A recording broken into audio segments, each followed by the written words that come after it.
Coming to you live from the basement of an abandoned training facility where we talk about fighting, training, and events. It's the Fight Mixer Show, where you can hear about all the local and world combat sports happenings. Get ready.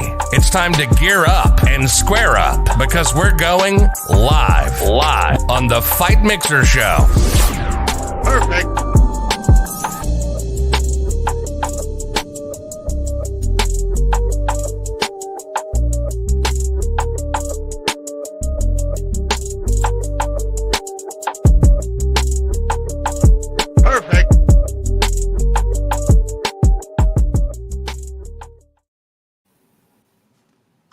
What's up, guys? Welcome to Wednesday. Hi, Louis. Hello. How are you? You hear us okay? Yep. Good here. Awesome. Welcome to Wednesday, guys. Thank you. We got Matt and Vince here tonight. I'm super excited. Allie is out. We're going to miss her. But these three beautiful faces, I'm sure, can do the job. So, welcome. I don't know. Everyone. What's up? How you feeling? At least one. Yeah. What's up, buddy? How's it going, man? How you feeling? How's camp been going? Been going awesome, and we were actually ready about 2 weeks ago. We just gotta wait now to fight night. Right. So are you at Goat's Head or are you at ATT? No, I'm not with either. Actually, Coach Shea is a very good friend of mine, Azim. He's the head coach over there, very good friend of mine. I actually teach classes there, striking classes. And I train with Young Tigers Foundation, which is my striking coach for the last 5 years, Eric Castaños. They call him El Tigre. He's a 5-time kickboxing world champion. And since the beginning of my bare knuckle career, I've been training with Dino Spencer from the world's famous Fish Street Gym in South Beach. Those are my two camps. And my strength and conditioning trainer for the last 5 years also is Abner Pareda from the Workout Spot. Right on, man. Right on. I just always see you with Hector, or I see you with at ATT, but there's a lot going on down there in Miami, so you kind of try to get in everywhere, yeah. So how do you think this is going to go, man? Jim Allers, I know you guys have some pretty good beef between the two of you. But he's a tough opponent, man. He it's going to be a great fight. How do you see it going? I mean, obviously you think you're going to win, but do you think you're going to be able to knock him out? Think it's going to go the distance, or what do you think? If he comes the way that he comes out in every fight, he's definitely going to sleep. Because he's going to run into a brick. Jim comes in, like a beast, like a Neanderthal, if you will, like he comes in looking to tear a hole through your head. He comes in to throw everything with a knockout power punch, looking for that clinch, looking to finish you as soon as possible. It's like almost like if he's in a rush to get out of there, without getting a hit or something. And I remember that because I was like that. But I was like that 10 years ago, So I would say a hybrid of what he is. I'm now in between that brawler, killer instinct that I was back then, with a very high level boxing now that I have developed throughout the years and experience. So the way that I see it, man, I definitely see a knockout. If he comes in the way that he's coming, he's gonna run into a brick. He's gonna go. So you think his style is reckless, right? He comes in, he bum rushes. There's nothing smart about his style. I appreciate his style. Don't get me wrong. I enjoy watching it. I was always rooting for him when before I even signed. I was one of the guys in the back. Hey, give this man a title shot. He deserves it. I was one of those guys. He was an old training partner of mine, and it's action, man. It's it's the way it should be for the fans, right? But I see it more of a reckless and let's see who knocks who out. My style. Yeah, you guys are both known for your finish rate. Say it again. So you guys are both known for your finish rate. So that's good. I like it when two of the same kind are matched up. It's like, who's just gonna fucking go out there and get it? And I like the wildness of it, so I don't think that's I don't blame you. I like it too. Put on a show. I love that. That's why I thought was interesting about the thing. You guys are both. That's what you guys are known for. Yeah. So Definitely. who has the heavier hands? I don't know where that's going to come from, but. Hey, Luis, tell me this, man. I heard a comment you made saying that you beat him at his own sport. Obviously, Jim's BJJ black belt.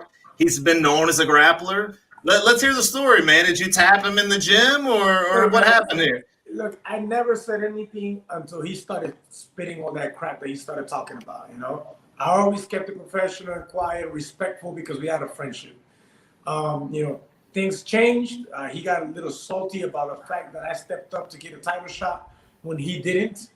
And the truth starts to come out. It's just the truth. Look, when he came into the gym, I was an MMA Masters.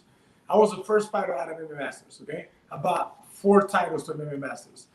And when he came in through a mutual friend, Josh Saman, you know, may you rest in peace.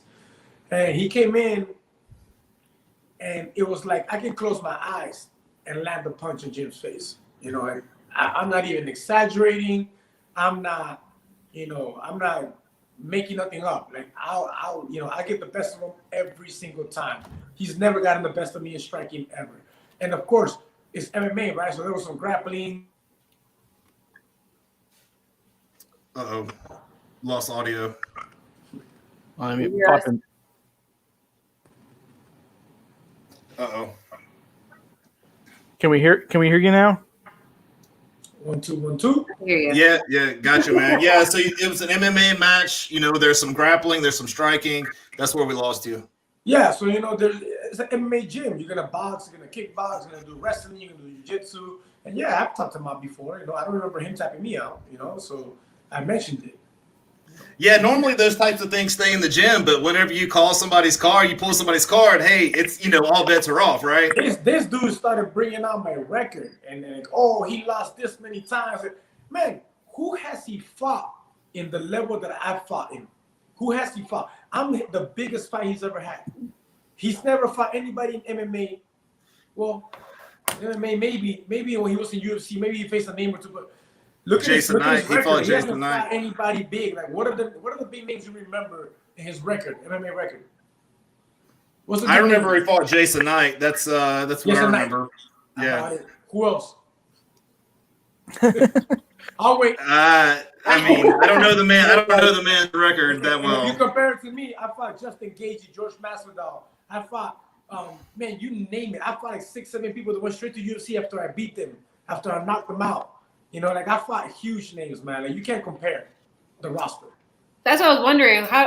Who did you like fighting more, or what was more of a brawl fest to you for, Gaethje or Masvidal? Like who had the heavier hand? Well, Masvidal, if the footage was ever to be released, it was Glenn Wright's show, and they had some TV deal. They never released the original footage, but there's a video from the outside from the crowd, and you can't see it too good. But in that fight, Masvidal was respecting me so much. He was really worried about the knockout. I took his calf out, you know, and it was a split decision, you know. But it was a fight where he wasn't looking to finish a fight. He wasn't looking like Masvidal came in 8 pounds heavy. He wasn't even trying to fight me. You know, I don't know what was going on with that, but I remember that fight. He was supposed to go to UFC, and I ruined that for him. And it took him a little longer to get to UFC. He ended up going to Strikeforce after that.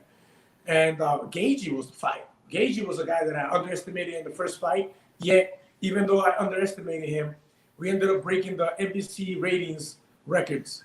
We ended up, you know, doing fight of the year, fight of the month, and we did it twice. So Gaethje was definitely it, man. It's a highlight.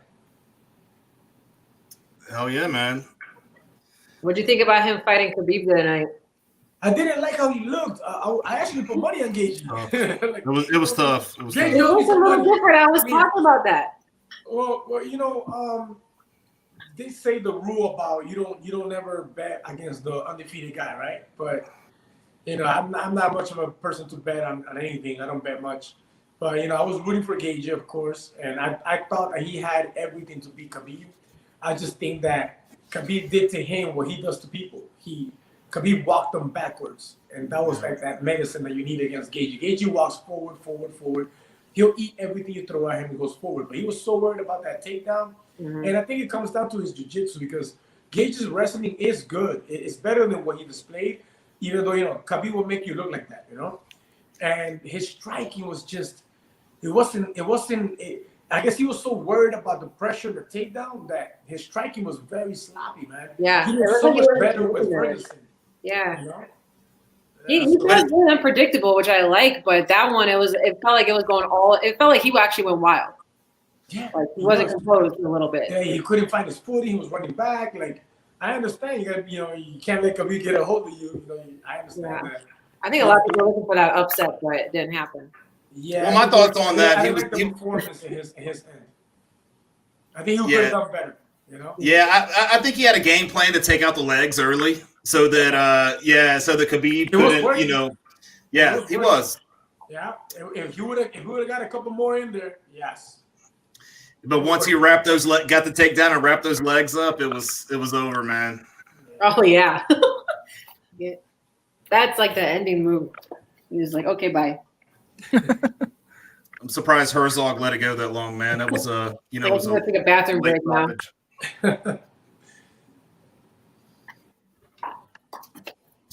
So Lewis, we represent Fusion this time, bro. Always. Always. Take care of me. Oh yeah, that's what I thought. Yes. You should take Shout out, care of Danny. me, man. And, not because they sponsor me or nothing. I've been around some CBD products, and let me tell you, man, Fusion CBD is the real deal, man. That stuff really works. As a matter of fact, I have a massage schedule later on today. Yeah, exactly. And I spoke to my massage therapist. She's been taking care of me for the last 12 years.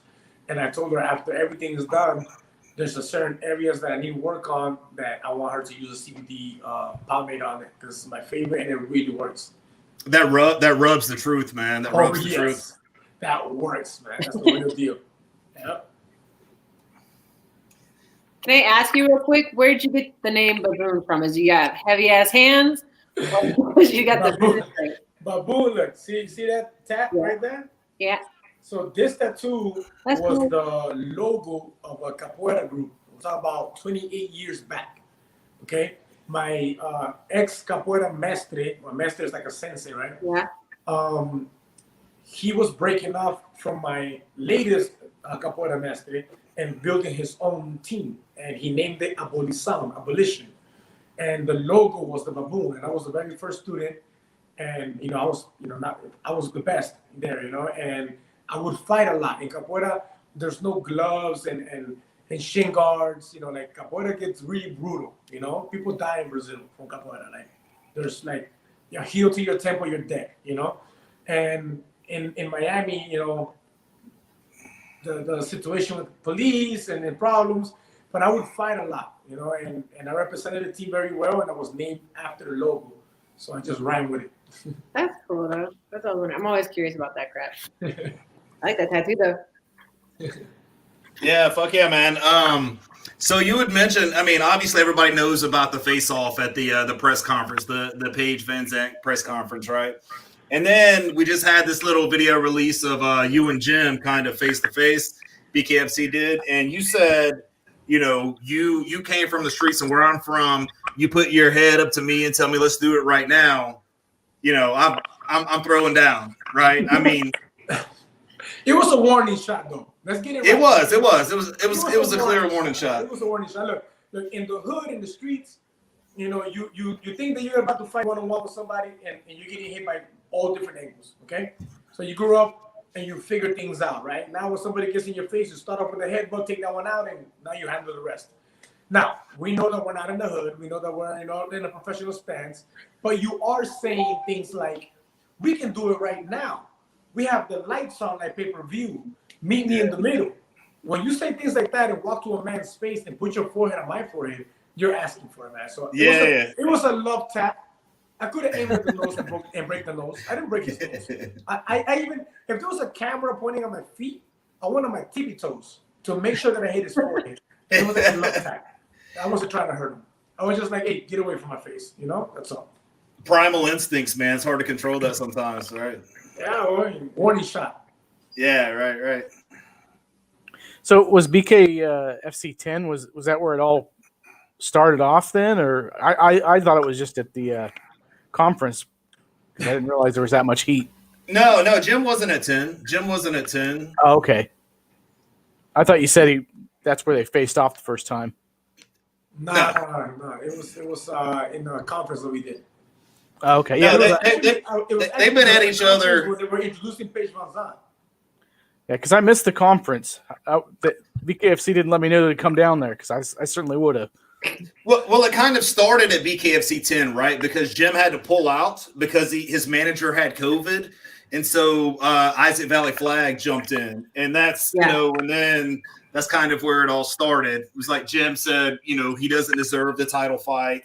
He didn't deserve the title. Jim's the true champion. He's got his belts or whatever. You're going to take that belt if you win? You're going to take his belt? I told him that in the meeting that we had that face-off interview. I told him, hey, you lose, I'm taking that belt because that belt is going in my son's wall.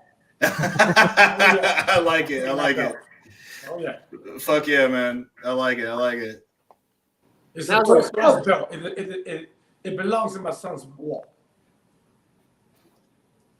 If nothing else, man, it's been great entertainment. You know what I mean? Just the build up to all this, it's been good entertainment. I know the fans love it, man. Yeah, I enjoy it. I enjoy the drama. I'm one of those guys. It makes you want to watch the fight and get into it. So I'm all about it.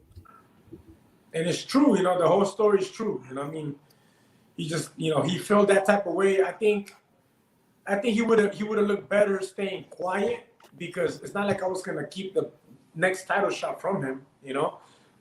He decided not to show up to a fight that was scheduled for him. The fight was him and I. And he said, well, my trainer has COVID.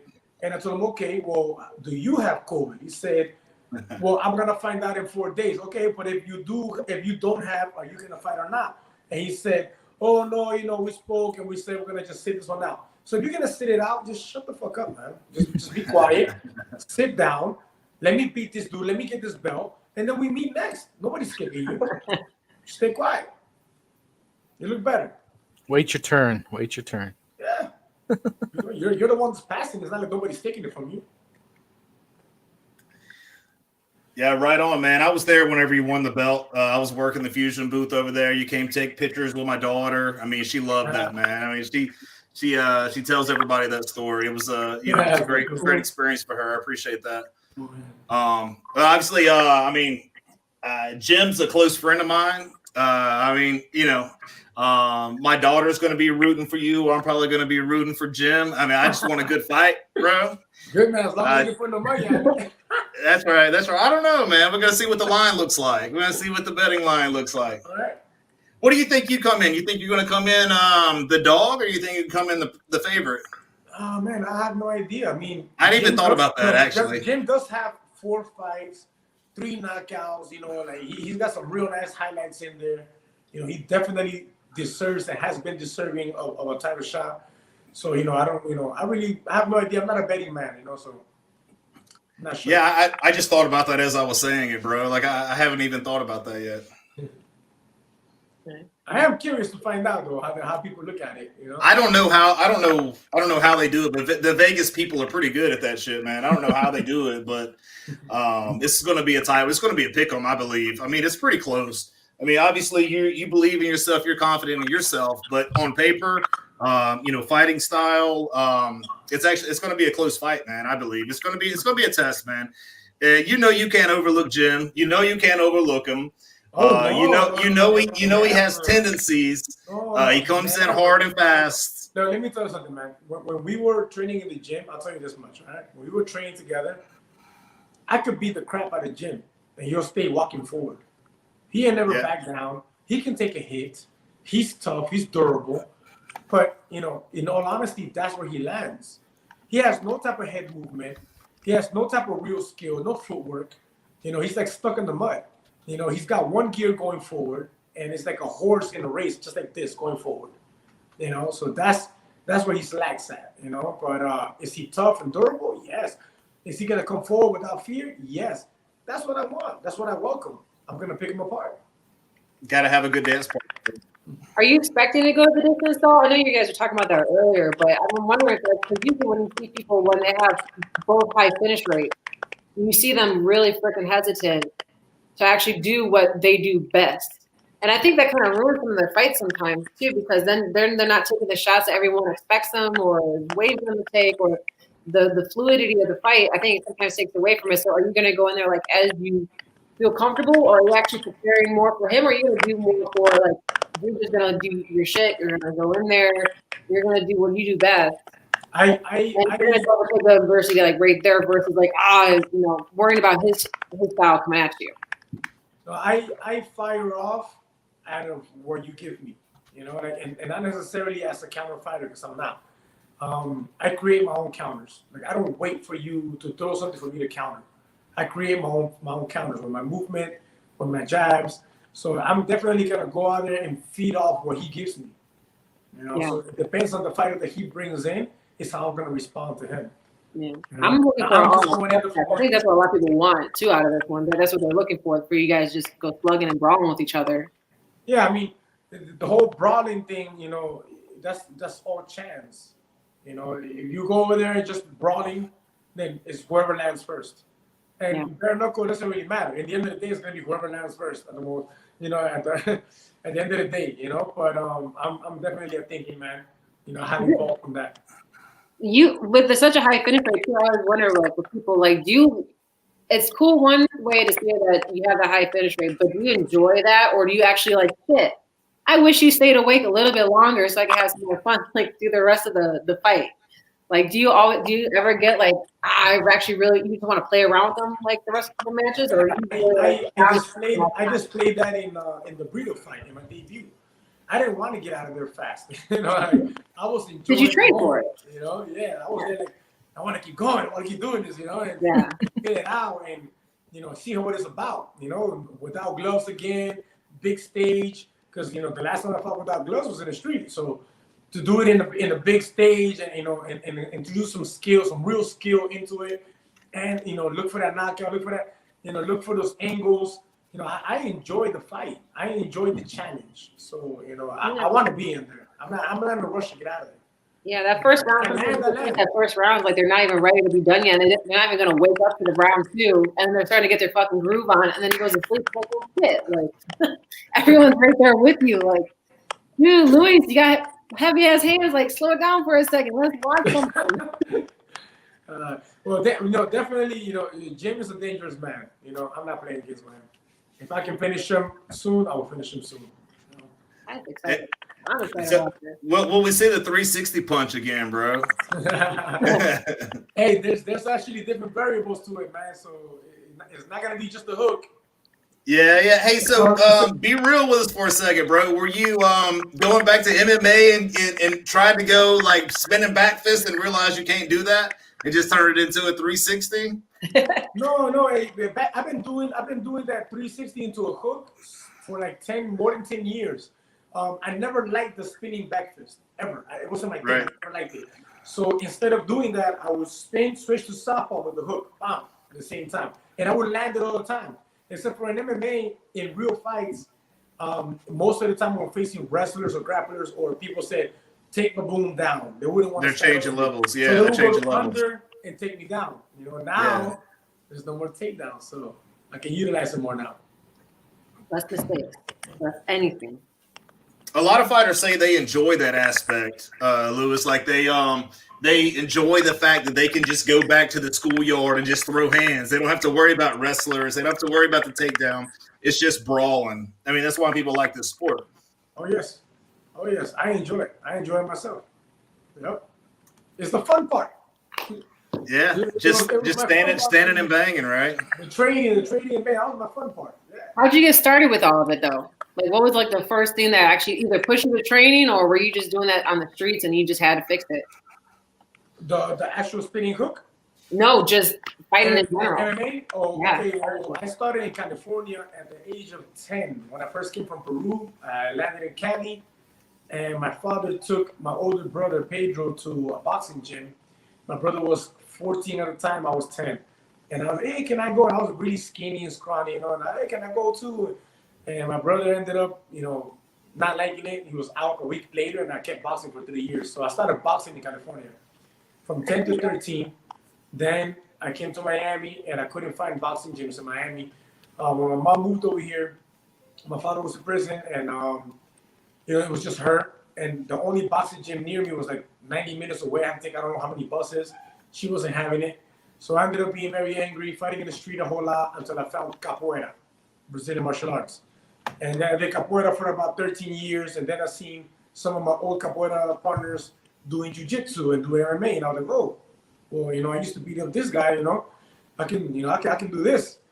And then I started doing jiu-jitsu. And within 6 months after jiu-jitsu, I did my first pro fight without any amateur fights, without any sparring partners, without any wrestling coach, without practically anything. And I started fighting at 170, weighing 165. I didn't know anything about weight cutting, but I have power in the hands, so it carried me. My first fight was a minute 23 seconds. My second fight was 25 seconds. My third fight, I fought a guy 6'3", Jeremy Stevens, Jeremy something, that ended up going to UFC Ultimate Fighter House fighting at 170 because the guy was coming down from like 200 pounds to fight. And that's when I found out about weight cutting and all that, and ended up doing MMA for about 13 years. How much weight do you cut for BKFC, Lewis? Nothing. Nothing. Look, in MMA, I have 2 world titles at 145, 2 world titles at 155. So my last fights before BKFC, I was fighting 145 in Russia. And that was a pretty tough cut, 25 pounds, 27 pounds.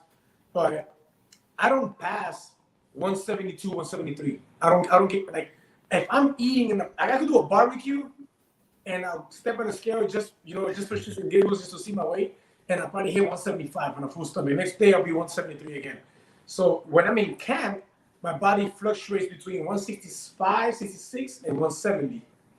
I don't even pass 170 when I'm in camp. So like when it comes to cutting weight, I'm already 163 right now. I'm like 8 pounds over. So it's like nothing. Right on, man. Right on. Yeah, man. I know you got to go. You got something else going on. If you want to shout out your sponsors. Yes. Yeah, now's the time, bro. Thank you, man. Well, thank you guys for having me, first of all. And, thanks to Dave Feldman, BKFC, for the opportunity once again. I'm a champ today because of the opportunity was given to me. Thank you, Fusion CBD, FYI Yachts, 1-800-INJURED, Divino Ceviche, Gorilla Barbershop. That's why I have a hat on. I haven't seen them yet. They got to come out here. Gorilla Barbershop, Bonnell Marine, and the other one before I get my ass whooped for real. Man, there's a lot of sponsors, but those are the main ones that go on my shorts, and I don't want to forget about them. So thank you all for the sponsorships. And this game is a tough game. It's really tough to go into camp and having to look for your money other places. With this, I can fully focus on my camp because my sponsors are taking care of me, and they're allowing me to really focus on myself and really focus on defending this title. So big thanks to all the sponsors and everybody that shows love. Thank you, Louis. Thank you so much for coming on. You. I'm working on you. We'll be watching you for sure. Good luck, bro. I'll be down there watching. Don't Nice, bet. thank you. All right. See you later. Peace. He's a nice dude. He's nice. Yeah, he's a nice guy. Awesome. He's a nice guy. What do you think? Good interview. I'm ready to go down there and watch him fight, him and Ehlers. Yeah, man. Yeah. Jim's my boy. I like Lewis. Whenever he beat Isaac's another good friend of mine. I like Lewis. I just don't know him as well. But after he won, he came. He let my daughter wear the new belt. Took pictures all day long. Signed autographs. He was. That's great, pretty cool. He's he was super cool. Yeah, we've had Nothing but love. We've had Isaac on our show. He's a nice guy too. He's hilarious, man. I love that guy. He didn't seem like he had a whole lot to say though. He was like kind of a quiet guy. Who, Isaac? Yeah, Isaac Valley. Like he is until you get him started, man. You gotta. I'm sure. On camera though, he was like. Yeah, he's good people, man. Yeah, I'm just waiting for Reggie to punch in here. He's I've messaged him, so we'll give him a few minutes, and then we'll have to wrap the show up. Drop me off real quick so I can go take a bathroom break. Okay. Yeah.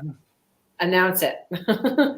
All right, now we're down to 2. So, dude, even if you wanted to root for Jim, I just feel like you can't because Luis is so nice. I'm told we actually on the original Three Beards version of the Fight Mixer show, we had Jim on. He was a nice guy too. Yeah. No, he's a great dude. That's why I'm like, I'm really. There's gonna be an upset either way. There's gonna be people. Because there's gonna be people, upset for sure. What'd you say? There will be definitely people upset on both sides. Mm-hmm. And that's why I was reading. I was reading one prediction. I'm like, but that's why I love, the whole sports deal. You just never know what's gonna happen. Yeah. But it definitely makes it hard when you got two guys that you like the personalities too, and it's just. So did you watch all the fights this weekend, or? I watched most of it. Dude, I forgot that they're at like 1 p.m. or something like that. I missed them. I was like, let's have a watch party or something. They're like, it's over. I'm like, what? Yeah. I missed it all. This is the first time I found out about it happening really early because usually I find out like 10 o'clock or 9 o'clock at night when I'm trying to turn it on. I'm like, oh, it's over. Yeah, I'm always like, exactly. I'm always on it like, 6 or 7. I start moseying around to the TV to start seeing if it's on or whatever. But I was like, well, and then I actually seen it on. I typed it in UFC or whatever, and it said in progress. Now I just ignored it. I was like, nah, it's not going. Dude, I'm trying to lay in bed still right now, or people are doing stuff like on that kind of day. That's a big fight. It was a little bit better though because Ferguson and my Pantera went on there. I was really upset about that. So that was going to be like an amazing card to me, but they were both out. But Maverick, I woke up after Maverick's fight. Did you see her? I didn't see nothing. And the nasty ass elbow cut. She did a nice elbow and finished in the first round. So that one was, they're posting like, oh, do you want to be a fighter? Those injuries. The girl's nose was just a big old slit. I'm sure everyone listening knows exactly what I'm talking about. All you have to do is type it.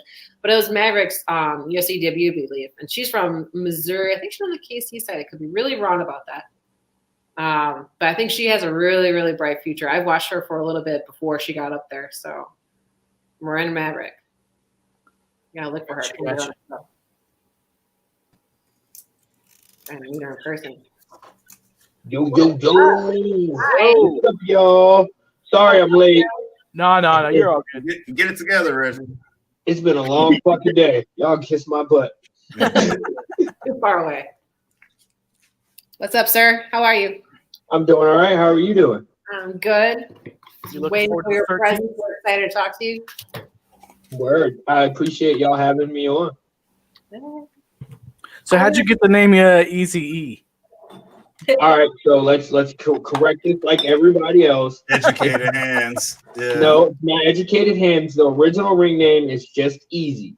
That's what it says. Not Easy E. It's just Easy. If you read it right, it says Ease E. Ah. Ease. My bad. So My bad. Easy. I would say let's talk to your marketing person about that, but Mama Kim would probably not like that too much. But no, honestly, my original ring name was Showtime when I was an amateur boxer. And the story behind it is I fought in the Mid-Atlantic Regional Tournament. Let's see, we fought Thursday, Friday, Saturday, and the championship on Sunday. And I smoked all 4 of those kids. And little boy, I think he's like 8 or 9 years old, was like, man, he's like, that you just made it look so easy. They should call you Easy. And I was like, you know what? That's going to be my ring name. So, That's the first time I ever heard that story. that's how I got my ring name. That's awesome. Nice. You're coming up? Come again? Said you're coming up on the same car. We got what, November 14th, is it? November 13th, Yeah. live in Miami, BKFC 14. I am fighting that bitch Gwen for the interim 135-pound title. I don't even really care about the strap. It's always nice to add another accolade, but it's only an interim title. The main thing is getting in there and beating Dak's ass. Nice. Yeah, he was talking mad shit last time you guys saw each other, right? We had a little altercation at BKFC 12. The story behind that is we did like a joint podcast interview. We were doing a little bickering, and he said, direct quote, "You are not worth my time to fight, so I'm just going to slap you the next time I see you."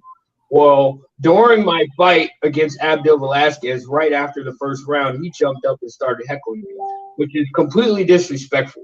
Not just disrespectful to me, but disrespectful to Abby, disrespectful to the sport, and disrespectful to BKFC in general. We're in there trying to perform and put on for the fans and the organization, and you're over there being a dick, trying to distract me from doing my job. So when I got out of the ring, I went over there and I said, "Hey, you said you was going to slap me when you see me. I'm right here. I'm ready to fight again. Slap me now, bitch." And he backed up. And then when the security guard came over, he came back forward and started talking trash. And his wife ripped his mask off. And I told him, I said, "You're a coward. Stand by your motherfucking word. You said you was going to slap me. I'm right here. Slap me." And he did absolutely nothing. So it just kind of shows he acts like he's so much better than everybody else. I paid my dues in this sport. You fought two people, and one I completely destroyed, and the other one put you on your ass before you knocked him out with a lucky punch. And I completely destroyed him too. So I don't know. Yeah, no, man. So I mean, obviously it's kind of a short notice, but for you it doesn't matter because you don't have to get ready if you stay ready. Right. I'm underweight. Yeah. I'm underweight. When I left to go to practice tonight, I was 131 pounds. I'm fighting at 135. And it's because when they told me, "Oh, you got this fight," I kicked it into high gear, like super high gear. I think I was training a little too hard, and my weight came off a lot faster than what I thought it was going to be because I was walking around about 142, 143, and now I'm all the way down to the low 130s. So we're going to – look, I went and got me some Taco Bell tonight. Stunting on them 2 weeks before camp. Yeah, with the Taco Bell. Yeah, I feel great. I did a Shark Tank tonight. I got my ass kicked by all my teammates, but I believe what doesn't kill you makes you stronger. Every 30 seconds, they threw another man at me, and everybody was bigger than me. No excuses. I pushed through. I was tired. I wanted to puke, and I kept going. I finished all 15 rounds. I'm in shape. I'm ready to go. I hope he is built like me, and I'm going to show the world that he's not built like me. Yeah, that's wondering.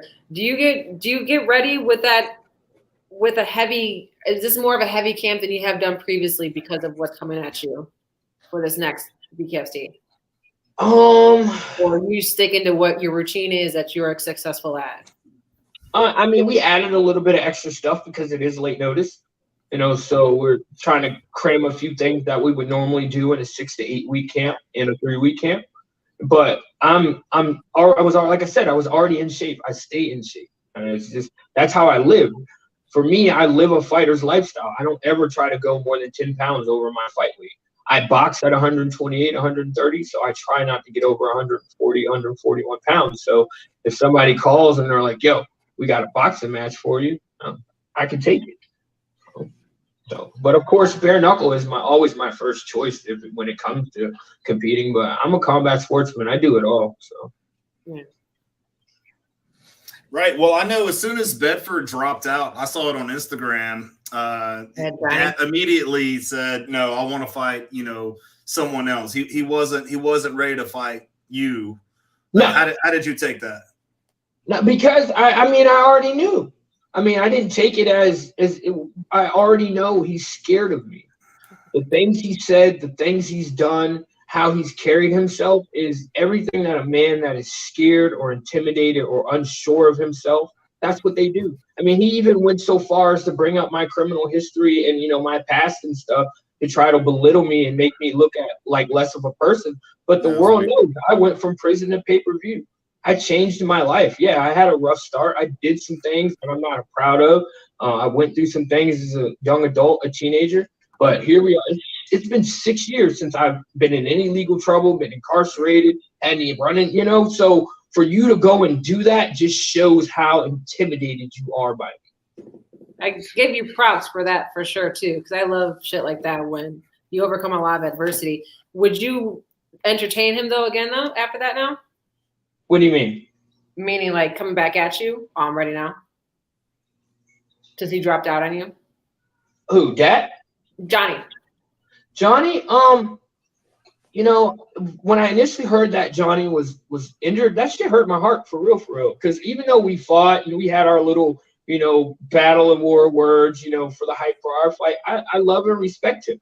You know, when we first met at the very first bare knuckle, we were like, yo, bro, we're going to get Dave to do a 135-pound tournament and put us on opposite sides so we can fight. Because we knew that we were going to run through everybody in the league and have to fight each other eventually. So I have the utmost respect for Johnny. Johnny wasn't supposed to fight me. He was supposed to fight that, but he's injured. And I hate to see a champion be injured, but at the same time, it's an opportunity for me. And I'm always willing to step up and fill in that spot. I'm not scared of anybody. I don't shy away from a challenge. And so here we are a couple weeks out, and I'm going to go in there and take care of business like I always do. Right on, man. What's up, Anthony? Oh, what's up, Tiger? Anthony Cruz, what's up, buddy? So, you know, didn't you say you was going to run up in his restaurant and take his foe and beat him in his restaurant? Did I see that, no. Reggie? That's not what I said. That's not what I said. I probably messed that up. You did mess that up. What I said was, if you keep running your mouth, I'm gonna beat your ass. Because he's like, oh, he's a thug, he's a gangster. I was like, you want to see a gangster? I'll beat your ass like you owe me protection money, like a real. That's what it was. Yeah. You got to give it back to him like that. Yeah. You know. So I mean, if you want to try to portray me like that and carry me like that, like I said, that part of me. I went to prison. I put in the work. I changed my life, my mind, the way I think, the way I see the world. But if you push me to that point, excuse my language, and I ain't gonna say it, he will come out. That part, and everybody saw it. Everybody saw it at the end of BKFC 12. Like, I try to be humble. I try to be respectful. You know, a company, whatever you want to call it. But if you push me to that point, the gangster will fucking come out. And that side of Reggie is a bad person, you know, and that's why I tried to keep reins on him and keep him reeled in. Before we run out of, I know we're getting a little bit closer to the end of the interview, but you wanted to talk about, you have a program, Educated Minds, correct me if I'm wrong. Yeah. That's right? Okay. Yeah. Okay. We haven't launched nationally yet. It's just kind of on a local thing. And my daughter actually had her first actual official day back in school today, which was, you know, good for her. And she was really happy to be around her kids. But the program consists of the parents reaching out to other parents so that we can connect our children in the times that they're not able to, you know, work with each other and interact with each other. It's COVID, and they're telling us to stay away from each other. But kids need that social interaction. They need to be, you know, able to communicate and see each other. But if we're constantly telling them, especially not being in school and having to learn online, you know, to not be around each other, the basis of Educated Minds is for the parents to build a network within each other so that way we can keep our kids connected socially and also help them learn from each other. And it takes a village. And things got a lot rougher. And I watched my daughter, I watched some of the other kids just struggle emotionally, you know, from not having that social connection, and struggle, you know, academically. It's hard. I watched, you know, my daughter and my niece, you know, sit here and stare at a computer screen all day. That would drive anybody mad. And so I just wanted to try to find a way to, I guess, subsidize and make it less harmful. I don't know what the word is for it. And so we started the program out of my gym. All the kids in the gym are connected. They're reaching out to other kids in other schools now. There's a couple kids that go to Greenbrier Middle, and there's a couple kids that go to Indian River Middle. And, you know, they're using the basis of the program to just socially interact with each other and learn from each other. And that's really, you know, what I wanted it to do. And I'm connected with other parents from other schools that my daughter doesn't go to, that their kids go to because they train in our gym. And, you know, sometimes if I don't know something or my daughter just needs to talk to somebody or whatever, we reach out. That was the basis of educating. Website for this or anything? No, it was just a thought. You know, it was just, for me, it was just a thought. Like I said, I sat here and I watched my daughter go through all that, and I was like, what can I do to help her? You know, how can I help her? How can I help some other kids? And then, you know, some of the other kids at my gym were struggling. So, is it website building and all that stuff coming? Yeah, definitely. But right now, I was just trying to put my feelers out there and make sure that it would actually truly work. And it's not like super, super big yet, not as big as I was hoping it would grow, but I feel like it will continue to grow the more we open the door for the conversation. So I thank y'all very much for asking me about it. And it's not even a matter of it being like, you know, a big thing. It's really up to us as parents and individuals to reach out within our communities. You know, the network is built within the community. Somebody's like, well, why don't you, you know, have a little website, like almost like you said, a website or something you can get on where people can get it. Because real talk, that's when you get the creeps in there.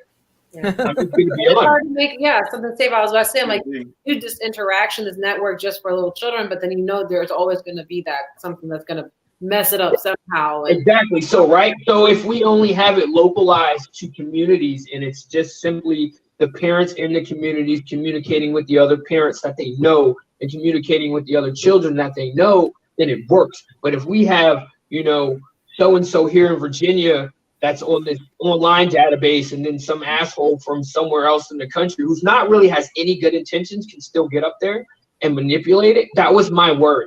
And so that's why we held off on, you know, launching it on kind of a national scale. I wanted to see how it worked on a local level and make sure, because the kids are our future, and we not only do we have to educate the minds, but we have to keep them protected and safe, especially in this day and age. Oh yeah, right. So I'm sure there's definitely ways you can foolproof that and keep brainstorming. We're still working on it. It's a work in progress. It's only going to grow. I feel like 2021 will really truly, you know, launch like into a global effort. Yeah, no, I totally agree with you. I teach youth MMA several times a week, and I have this full class of kids that are there that they're no longer being quarantined anymore. But then I still have on the computer, which is kind of sad, you know, a couple more kids here that are still stuck at home and they're watching these kids interact. And I think I'm lagging. I'm not sure if I am. No. I see myself lagging. You jumped a little bit. But that's okay. Jumped a little bit. So something like that would be, if it was more privatized, like how you're talking about, keeping it more safeguarding it from, you know, a wide set standard and having it more community based. I think that would be really helpful and beneficial. And I see that teaching the youth MMA, I think that could really go a different way. So I keep preaching it. That's a little movement. Yeah. Great idea. It's really, it was just a thought. Like I said, how can I help? How can I make a difference? How can I use my platform to put some positivity back into the world, despite everything that's been going on, and they're constantly telling us to stay away from each other. But we need that. So the kids need that social interaction. Everybody does. I'm about to say adults need it too. You know, I get it at work having to deal with the dickheads I work with. So. Yeah, I've been working from home. I work from home 3 weeks out of the month, and I find myself thinking that way too. It's like, man, I got to see somebody. I need to, you know, get out of my house sometimes. Exactly. So imagine a 5 to 12-year-old kid who hasn't seen one of their friends in months, how they're feeling inside. Mm-hmm. Right, I hear it every day. Don't feel that way. So, and they don't know how to process those feelings, you know, or they're still learning to process those feelings. So we have to be there as adults, as parents, to help guide them and teach them and educate their minds to deal with their emotions, their academic, their social interactions. It all goes hand in hand. And so I'm just trying to, just one little step at a time. That's right. Before we go, man, I wanted to ask you this. I mean, obviously, that's an accomplished boxer. You're an accomplished boxer. I'm not an accomplished boxer. I'm not. Yeah, well, you are. You're being humble. I got one little bullshit ass alphabet belt. What I got? The USBU super feather. That shit don't mean nothing. Besides the point, you're being humble. But do you respect Dat's hands? No. He's too fucking slow. He's too slow. Yeah. Well, all right. I'll take that back.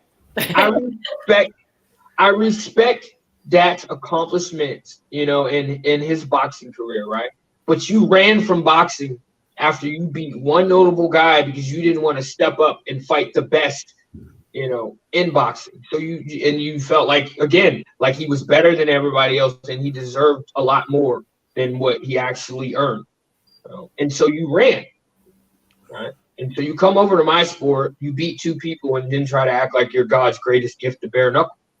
I put in my work from the tryout to the first show to here we are going on into the 14th show, So I respect his accomplishments in boxing, but do I respect his hands as far as bare knuckle? No, this is a whole different fucking sport.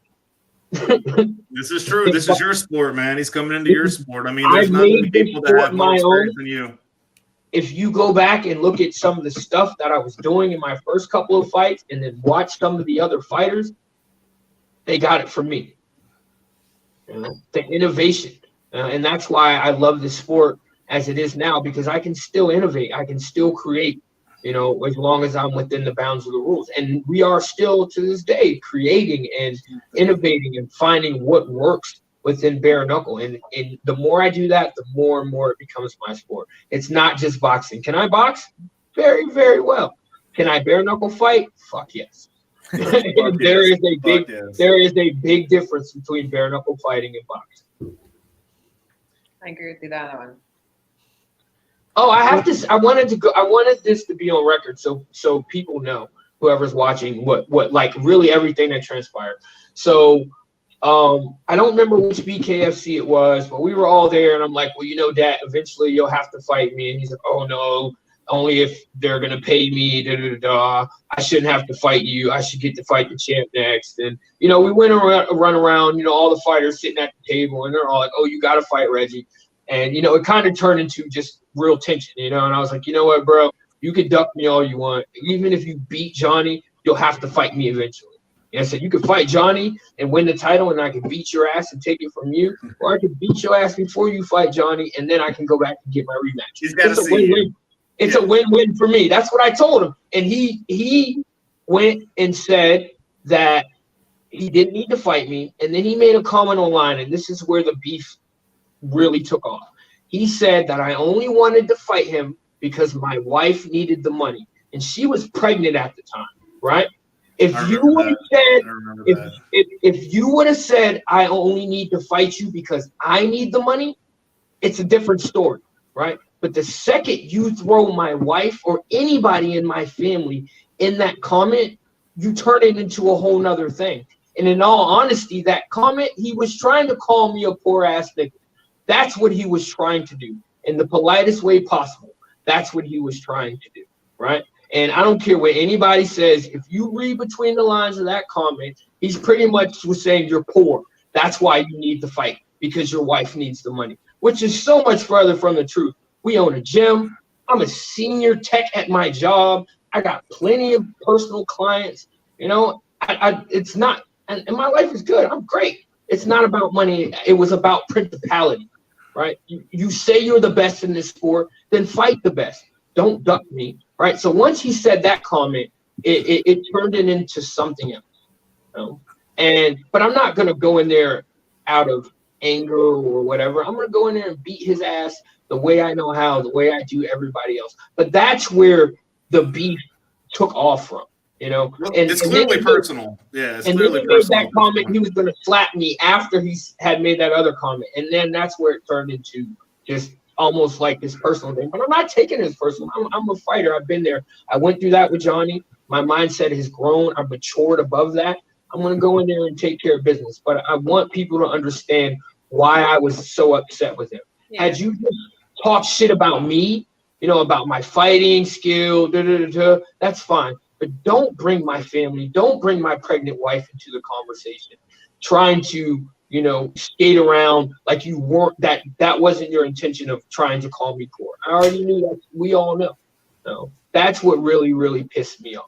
We're combat sportsmen. You can talk about my fight IQ, my speed, my footwork, my power. Family's off limits, yeah. All that shit. But family is off limits. And I said in the interview, it would have been really disrespectful if I'd have said, I'll beat your ass and make your wife my concubine and raise your 2 children as my own. Well, you just said it now.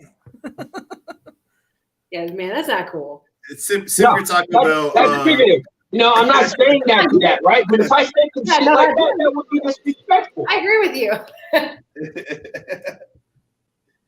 Yeah, you don't bring that shit up, though. I agree. That is when people do try to get in your skin a little bit and mess with you. That's a mind game part of the sport. Yeah, but I'm not playing those mind games. And then you go online and post about my history, and it's because you're a coward, because you're scared of me.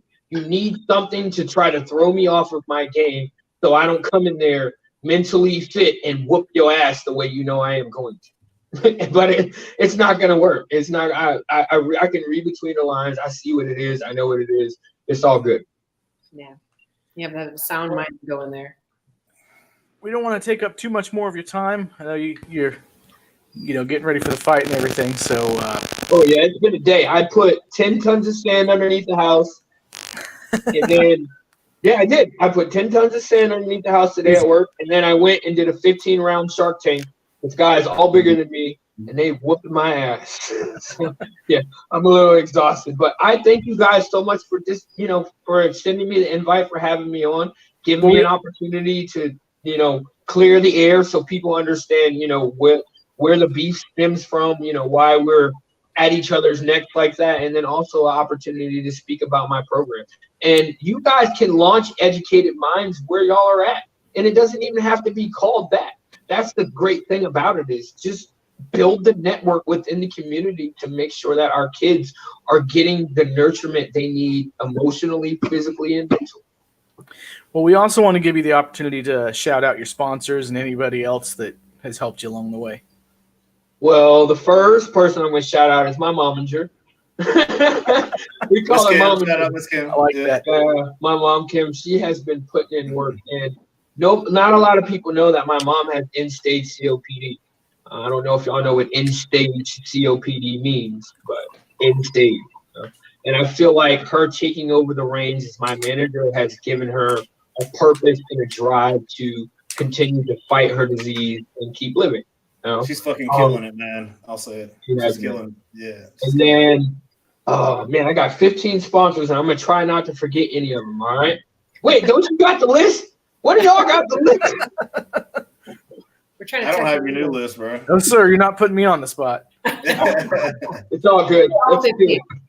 Tribal International, Lamora Rose, J&K Style Grill, Ginger Hales, Fight Heads MMA. Where we at? 5. Match About, 757 Boxing. Where we at? 7. You got a roofing company. Yeah, they just came on and started sponsoring me. He said he didn't even want any credit, or I called him to tell him thank you, Nate Price. And he's like, man, don't you advertise my company? All right, where else are we at?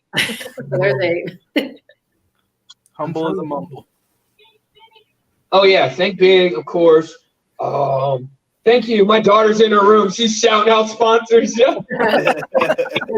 Good girl. Family affair, yo. Definitely a family affair. Hold on, y'all. Don't go nowhere. We're not going anywhere. We're waiting. Don't go nowhere. I want to see wifey. Tell her I said what's up. You guys have the list in front of you? Can you see the list? What's up? You have the list in front of you? No, I don't. No, I don't. You want like some hints, like Pictionary or something, or? I normally do.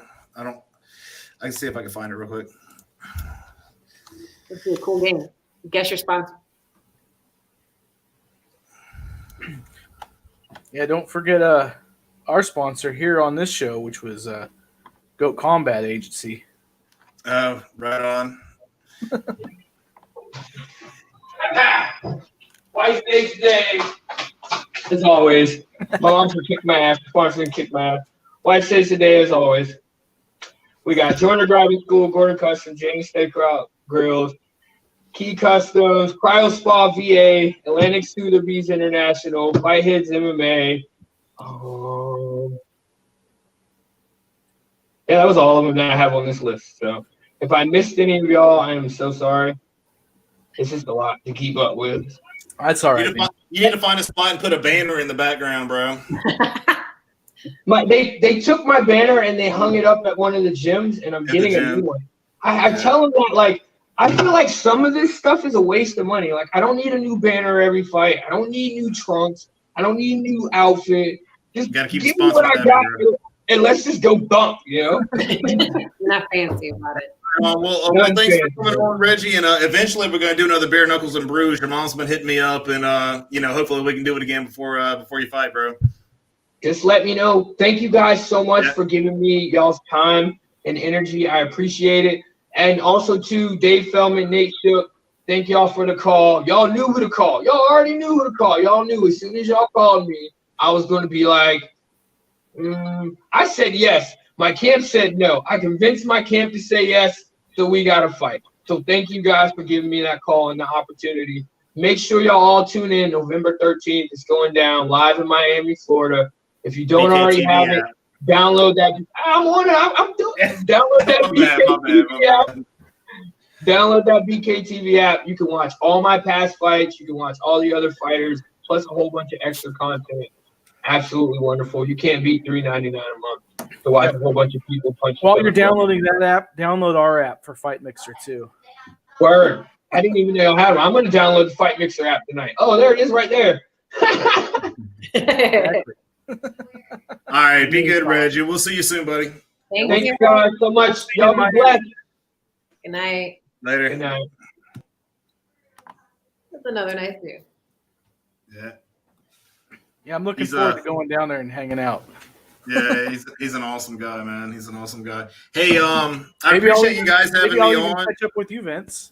Yeah. Maybe I dick. Sorry about last. Yeah, I was a dick. I'm sorry, dude. Hey, if I want to keep a dick, I need to get off here because my wife's like, she's like knocking on my office, bitching at me right now. So I need to go.